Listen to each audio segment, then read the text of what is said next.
soy Patricio. Espero que le den like a este video. Adiós.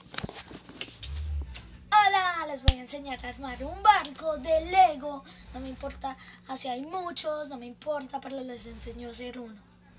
¿Sí? Bueno, entonces empecemos por acá.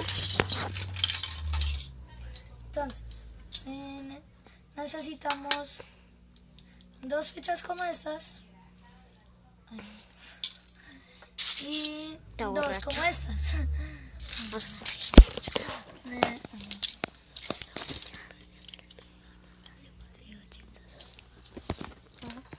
Entonces ponemos las largas acá. Maldito teléfono me está cargando. ¿Está grabando? Me está cargando. Entonces ponemos estas aquí pegadas. Luego cogemos esta y la ponemos acá. Después necesitamos estas.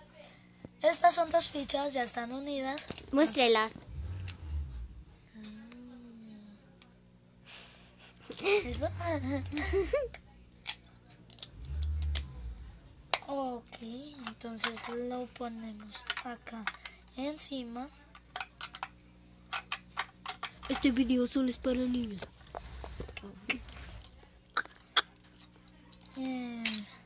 Necesitamos 2 como esta.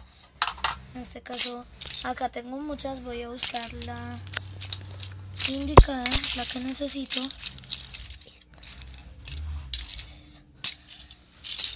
Estamos buscando paciencia, niños. Mientras tanto pueden mirar este montón de fichas que son impresionantes.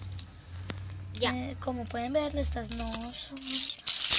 Así que necesitamos una más larga.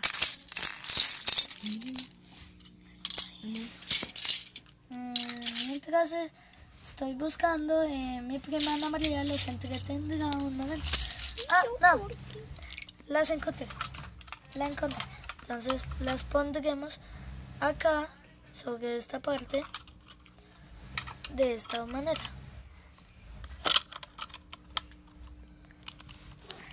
Que quede justo alineado con este. Como si estuvieran pegados. Ahora esta. Ok, ya tenemos básicamente la forma del barco. Lo Ahora más importante. vamos a buscar una baranda. Baranda. ¿Cómo es la baranda? Es como esta, pero más pequeña. Y acá está. Esa es la primera.